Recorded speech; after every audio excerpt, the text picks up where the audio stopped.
Our story begins in the ancient land of Israel, in a town called Ramah, where a woman named Hannah lived. Hannah was deeply distressed because she was unable to have children, which caused her great sorrow and brought her to the point of desperation. Hannah's heart was heavy, and she poured out her soul to the Lord at the temple in Shiloh. She prayed earnestly, making a vow to God. "O Lord Almighty, if you will only look upon your servant's misery and remember me, and not forget your servant but give her a son, then I will give him to the Lord for all the days of his life." Eli the priest observed Hannah as she prayed. Seeing her lips move but hearing no sound, he assumed she was drunk. "How long will you keep on getting drunk? Get rid of your wine." "Not so, my lord. I am a woman who is deeply troubled. I have not been drinking wine or beer. I was pouring out my soul to the Lord. Go in peace, and may the God of Israel grant you what you have asked of him." In time, the Lord remembered Hannah, and she conceived and bore a son.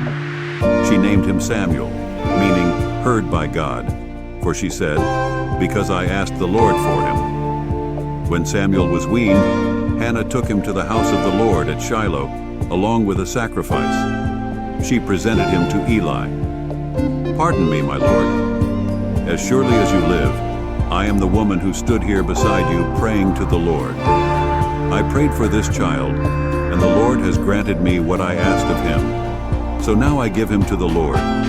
For his whole life he will be given over to the Lord." And Samuel worshiped the Lord there, beginning his life of dedication and service. As Samuel grew, he ministered before the Lord under Eli. The word of the Lord was rare in those days. There were not many visions. One night, while Samuel was lying down in the house of the Lord where the ark of God was, the Lord called to Samuel, "Samuel, here I am." He ran to Eli and said, "Here I am. You called me. I did not call. Go back and lie down." So he went and lay down. Again the Lord called, "Samuel." And Samuel got up and went to Eli. "Here I am. You called me." "My son, I did not call. Go back and lie down." Now Samuel did not yet know the Lord. The word of the Lord had not yet been revealed to him. A third time the Lord called, "Samuel." And Samuel got up and went to Eli. "Here I am. You called me. Go and lie down. And if he calls you, say, 'Speak, Lord, for your servant is listening.'" So Samuel went and lay down in his place. The Lord came and stood there, calling as at the other times, "Samuel, Samuel, speak, for your servant is listening." And the Lord said to Samuel, "See, I am about to do something in Israel that will make the ears of everyone who hears about it tingle. At that time, I will carry out against Eli everything I spoke against his family, from beginning to end." Samuel lay down until morning, and then opened the doors of the house of the Lord.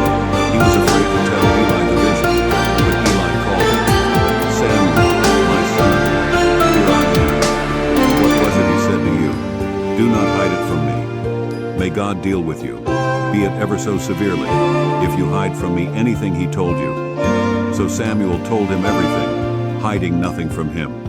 "He is the Lord. Let him do what is good in his eyes." The Lord was with Samuel as he grew up, and he let none of Samuel's words fall to the ground. And all Israel from Dan to Beersheba recognized that Samuel was attested as a prophet of the Lord. Thus, the story of Samuel's birth and calling reminds us of the power of prayer, dedication to God's service, and the importance of listening for God's voice. May we all be as attentive and obedient as Samuel, ready to respond, "Speak, Lord, for your servant is listening."